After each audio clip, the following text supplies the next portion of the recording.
আচ্ছা ঠিক আছে, তো আজকে আমি তোমাদের সামনে যে টপিকটা নিয়ে এসেছি এবিটিএ টেস্ট পেপারের chemistry solution MCQ SCQ SC 108 কী বললাম, তোমাদের সামনে আমি নিয়ে এসেছি কেমিস্ট্রির এসসি 108 সব থেকে ফার্স্ট বায়োচ্যাম চলছে কেমিস্ট্রির সলিউশন নিয়ে। নিউট্রিশনের একটা ভিডিওতে শেষ করে দিয়েছি, বায়োলজি অলমোস্ট কভার হয়ে গেছে, ফিজিক্সের একটা ভিডিওতে পুরো এবিটিএ সলভ করে দিব। ক্লিয়ার? তাহলে চলো আজকে আমি যে টপিকটা নিয়ে আলোচনা করছি তোমাদের সাথে সেটা হচ্ছে কেমিস্ট্রির এসসি 108 সলিউশন। আমি তোমাদের একটা কথা বলে দিই, ক্যাম্পের তরফ থেকে টেস্টের আগে একটা সাজেশন আপলোড করা হয়েছিল। ক্লিয়ার? সেই সাজেশনটা হচ্ছে এইচএস কেমিস্ট্রি 2025-এর সাজেশন। আর ওই সাজেশনটায় 2 মার্কের এমসিকিউ এসিকিউ বাদ দিয়ে শুধু 2 মার্কের, 3 মার্কের, 5 মার্কের ওই পিডিএফটা পড়লে ওখান থেকেই কমন পেয়ে যাবে। তারপরে যদি এবিটিএ থেকে ইম্পর্টেন্ট প্রশ্ন থাকে তার সলিউশন তোমরা ফ্রি পেয়ে যাবে। ঠিক আছে? 3 মার্কের জন্য। আর 1 মার্কের, 2 মার্কের এখান থেকে, 1 মার্কের আর এমসিকিউ এখান থেকে রেডি করো। তোমরা যদি চাও যে কেমিস্ট্রিতে খুব ভালো রেজাল্ট করতে, ওকে সাজেশন, তাহলে তোমরা এই নাম্বারে হোয়াটসঅ্যাপে মেসেজ করবে। পিডিএফের প্রাইস হচ্ছে RS100। তোমাদের হাতে সময় কম আছে, এবার কেউ যদি চাও যে আমি 100 টাকা খরচ করব না, তাহলে তোমরা কি করবে, এখান থেকে স্ক্রিনশট করে নিবে, লিঙ্ক নিচে দেওয়া আছে, ওখানে যাবে, পিডিএফগুলোকে স্ক্রিনশট করে নিবে। ক্লিয়ার? তো আমি তোমাদের একটা কথা বলে দিই যে এইচএস 2025 দিতে চাইলে বায়োচ্যাম্পের সাজেশন অবশ্যই পড়বে তোমরা কেমিস্ট্রির। তাহলে চলো আমি শুরু করছি আজকের ভিডিও। প্রথম যে প্রশ্ন বলছে পৃষ্ঠকেন্দ্রিক ঘনকাকার একক কোষের পেকিং দক্ষতা।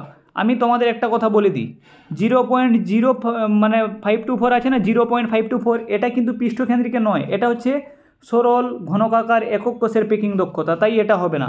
0.32 এটাও পসিবল নয়। আমি তোমাদের এখানে বলছি 0.68 ওটা হচ্ছে দেহকেন্দ্রিকের পেকিং দক্ষতা, এটাও নয়। তাহলে ডাইরেক্ট চলো, তো ভাট না বকে আমি সঠিক উত্তরটা বলি, তোমাদের 0.74 হবে। ওকে, তাহলে পৃষ্ঠকেন্দ্রিক ঘনকাকার একক কোষের পেকিং দক্ষতা হচ্ছে 0.74, কারেক্ট অ্যান্সার। পরের যে প্রশ্নটা বলেছে কি আপেক্ষিক পরিবাহিতার একক কি। আপেক্ষিক পরিবাহিতাকে কাপ্পা দিয়ে লেখা হয় না, কাপ্পা দিয়ে তো লেখা হয়, কে দিয়ে? তাহলে এর যে একক হচ্ছে, আমি তোমাদের এককটা অরিজিনাল হচ্ছে ওহম, ইনভার্স, সেমি ইনভার্স। এবার তোমরা এখানে অপশানগুলো যখন দেখবে যে এখানে তো ওহম সেমি আছে, আর তারপরে ওহম ইনভার্স আছে বা সেমি ইনভার্স আছে, কিন্তু এইটা নেই। তাহলে ওহমের উল্টো কে? মো। ওহমের উল্টো হচ্ছে মো, তাহলে এটা হচ্ছে 1/ওহম। তাহলে সঠিক উত্তর হচ্ছে এটা, ওহম ইনভার্স, সেমি ইনভার্স। তাহলে তোমরা কিন্তু এখান থেকে কোনটা সঠিক উত্তর দাগ মারবে, তোমরা সঠিক উত্তর দিবে অপশান বি কে, কি মোহ সেমি ইনভার্স। ক্লিয়ার? তোমাদের এককটা আমি বলে দিয়েছি। ঠিক আছে, চলো 3 নম্বর প্রশ্ন, কোন প্রক্রিয়ায় নদীর মোহনায় বদ্বীপ গঠিত হয়? এটা হচ্ছে কোগুলেশন। উত্তর কী হবে? কোগুলেশন। এবার তোমরা কোগুলেশন কোথা থেকে এসছে কথাটি? কোগুলেট থেকে। কোগুলেট মানে কি? তঞ্চয়। ওকে, ওকে বলে তঞ্চন, রক্ত তঞ্চন ঘটে, কোগুলেশন, ব্লাড কোগুলেশন হয় না, তাহলে এটা হচ্ছে তঞ্চন, উত্তর হবে। পরের যে প্রশ্নটা বলেছে কি তোমাদের, বলছে কোন অক্সাইডটি সবথেকে বেশি ক্ষারীয়। তোমাদের একটা কথা বলি, কোনো অক্সাইডের ক্ষারকীয়তা, এই যে কোনো অক্সাইডের কোনটা বেশি আম্লিক, ওর আম্লিকতা, এই যে আম্লিক নির্ভর করে তার জারণ সংখ্যার উপর। কি কার উপর? আম্লিক প্রপোর্শনাল টু জারণ সংখ্যা, যার জারণ সংখ্যা বেশি হবে সেটা তত বেশি অ্যাসিডিক হবে। তাহলে যে P2O6 এটা হচ্ছে +3 জারণ স্তর দেখায়, AS2 এটাও +3 জারণ স্তর দেখায়, Bi2O3 এটাও +3 দেখায়, তাহলে এই একমাত্র এটা হচ্ছে +4 দেখায়। তাহলে সঠিক উত্তর কোনটা বুঝতে পেরে গেছো? সঠিক উত্তর হচ্ছে N2O4। ক্লিয়ার? পরের যে প্রশ্নটা, পরের প্রশ্নটা কি বলছে, কোন দ্রবণটি বর্ণহীন হবে? তাহলে এটা আমি অনেকবার বলেছি। কতবার? অনেকবার বলেছি যে কোনটা বর্ণহীন হবে। এর উত্তরটা হচ্ছে স্ক্যান্ডিয়াম, Sc3+। কেন বর্ণহীন হবে এটাও বলেছি, কারণ কারোর ডি উপকক্ষ কারো পূর্ণ থাকে, আবার কারোর কী হচ্ছে অর্ধেক থাকে। কি বললাম বুঝতে পেরেছো তো? তাহলে এটা হচ্ছে Sc3+। পরের যে প্রশ্নটা একটা ইম্পর্টেন্ট প্রশ্ন, কোন যৌগটি আলোকীয় সমবায় অনুপস্থিত? ওকে, আলোকীয় সমবায় অনুপস্থিত, তোমরা এখানে সবগুলোতে EN আছে। ওকে, EN যেগুলোতে থাকে, ওকে, তাহলে সেটা হচ্ছে কিন্তু আলোকীয় সমবায়তা প্রদর্শন করে, একমাত্র এই যে NH3। ক্লিয়ার? এটা হচ্ছে কারেক্ট অ্যান্সার। চলো একটু এগিয়ে যাই। প্রশ্ন কি বলেছে, কোনটি SN1? ওকে, SN1 উপরে হয়, এগুলো অনেক মিস্টেক টার্মগুলো আছে। ঠিক আছে, কোনটি SN1 বিক্রিয়ায় সহজে অংশগ্রহণ করবে? যেসব অ্যালকিল হ্যালাইডগুলো 3 ডিগ্রি আছে, তাহলে একমাত্র এটাই 3 ডিগ্রি, কারণ এটা কার্বন, এখানে একটা বড় গ্রুপ CH3, এদিকে একটা CH3 আছে, এদিকে একটা CH3 আছে, তারপরে Cl আছে। কি বললাম বুঝতে পেরেছো তো? বড় গ্রুপের সাথে যেটা যুক্ত আছে ওটা কি করবে? SN1 বিক্রিয়ায় সহজে অংশগ্রহণ করবে। ক্লিয়ার? পরে যে প্রশ্নটা আছে, টলুইনকে সূর্যালোকের উপস্থিতিতে মনোক্লোরিনেশন করার ফলে জলীয় এনওএইচ দ্বারা আদ্র বিশ্লেষিত করলে কি হয়? টলুইনের সংকেত কি জানো? টলুইন যে আছে উপরে থাকবে কি CH3, যখন এটাকে NaOH দিয়ে আদ্র বিশ্লেষিত করা হবে সেটা কি করবে? বেঞ্জাইল অ্যালকোহল তৈরি হবে। কারেক্ট অ্যান্সারটা কি? Benzyl alcohol, option B.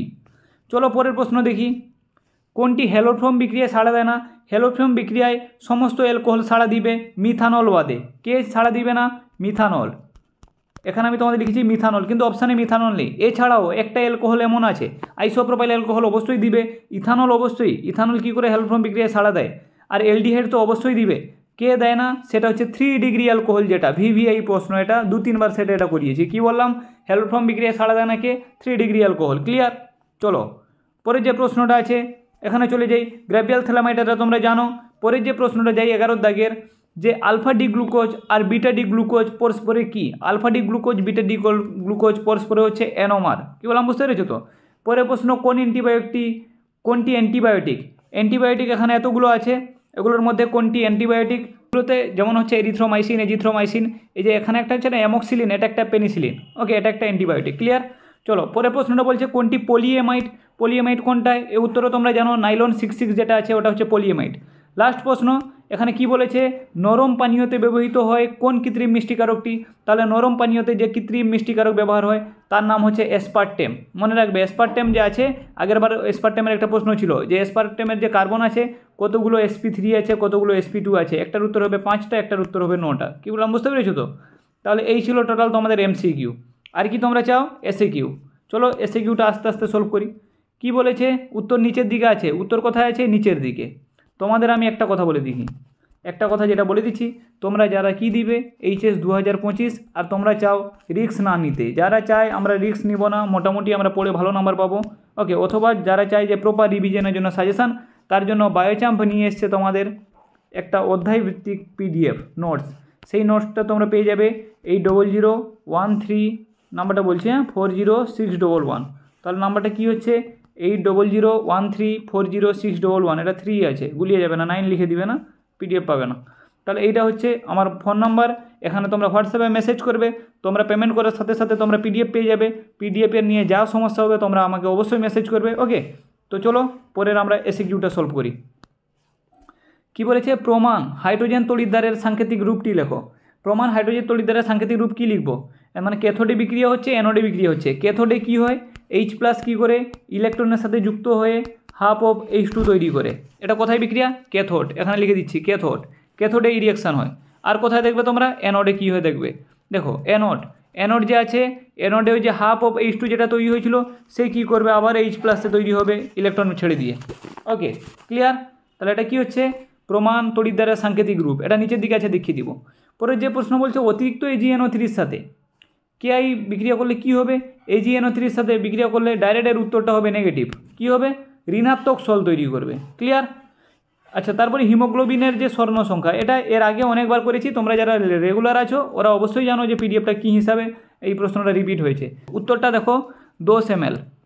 এখানে ছোটো করে লিখি, কি বললাম? 10 ml।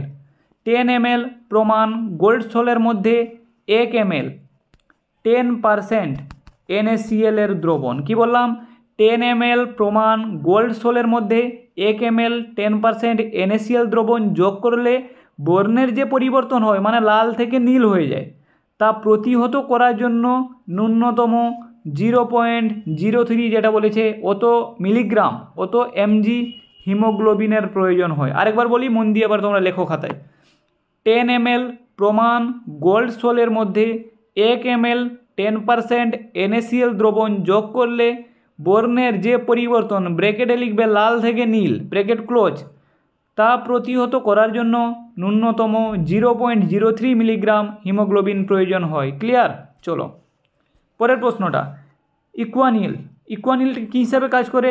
ট্রাঙ্কুইলাইজার। নিচে উত্তর কোথায় আছে? নিচে, ভয় করো না, নিচে দেখাচ্ছি উত্তর। ট্রাঙ্কুইলাইজার হিসাবে কাজ করে। সেলরের রাসায়নিক নাম কি? সেলরের যে স্ট্রাকচারটা হচ্ছে বেঞ্জিন রিং হবে, এদিকে OH দিয়ে দিব আর এখানে দিব COO C6H5। ক্লিয়ার? এর নাম হচ্ছে ফিনাইল স্যালিসাইলেট, ওকে। লাস্ট প্রশ্ন, Cu2+ আয়নের চুম্বকীয় চরিত্র কি? এটা হচ্ছে প্যারাম্যাগনেটিক, কারণ এর যে ইলেকট্রন বিন্যাস হচ্ছে আর্গন তারপরে 3D9। ওকে, 3D9 যখন হয়ে যাবে তখন কী হবে, এই ডি উপকক্ষক ফাঁকা থেকে যাবে, তাই অযুগ্ম ইলেকট্রনের সংখ্যা বর্তমান বলে একে আমরা বলবো প্যারাম্যাগনেটিক। ক্লিয়ার? চলো এবার তোমাদের ডাইরেক্ট উত্তর দেখাই। প্রথমের উত্তরটা তোমরা ক্যাথোডে বিক্রিয়া অ্যানোডে বিক্রিয়া। ক্লিয়ার? দুইয়ের উত্তরটা হচ্ছে কী সল উৎপন্ন হবে, ঋণাত্মক। তারপরে হচ্ছে এখানে ইকুয়ানিলটা কি, এটা ট্রাঙ্কুলাইজার। তারপরে হচ্ছে সেলুলোর রাসায়নিক নাম কি, ফিনাইল স্যালিসাইলেট। আর লাস্ট প্রশ্নটা উত্তরটা Cu2 প্লাস হচ্ছে Ar3D9, এতে অযুগ্ম ইলেকট্রন উপস্থিত, তাই এটা প্যারাম্যাগনেটিক। তোমাদের জন্য কিছু কথা আছে। ওকে, ভবিষ্যৎবাণী আর হচ্ছে কিছু বায়োচ্যাম্পের তরফ থেকে জ্ঞান। তোমাদের আমি বলি, বায়োচ্যাম্পের তরফ থেকে একটা PDF আপলোড করা হয়েছিল, সেটা হচ্ছে টেস্টের আগে HS 2025-এর সাজেশান হিসাবে। তোমরা যারা PDFটা নিতে যাও তোমরা অবশ্যই হোয়াটসঅ্যাপে কন্ট্যাক্ট করে PDFটা নিয়ে নাও আর তোমাদের বন্ধুবান্ধবকে জানিয়ে দাও। যদি তোমরা কোথা থেকে ফ্রিতে পাবে বায়োচ্যাম্পের PDF তাহলে অবশ্যই কালেক্ট করো। কী বললাম বুঝতে পেরেছো তো? আর যদি ফ্রিতে না পাও তোমাদের বন্ধুবান্ধবের কাছ থেকে, তোমরা স্ক্রিনশট করো। স্ক্রিনশট করতেও না পারলে, সময় যদি হাতে না থাকে আর বাকি এক্সট্রা প্রশ্নের উত্তর যদি চাও তাহলে তোমরা অবশ্যই হোয়াটসঅ্যাপে কন্ট্যাক্ট করবে। বায়োচ্যাম্প অলওয়েজ তোমাদের সাথে আছে। ওকে, ঠিক আছে, best of luck, thank you. Okay, পরে দেখা হচ্ছে। ওকে, নেক্সট ভিডিওতে।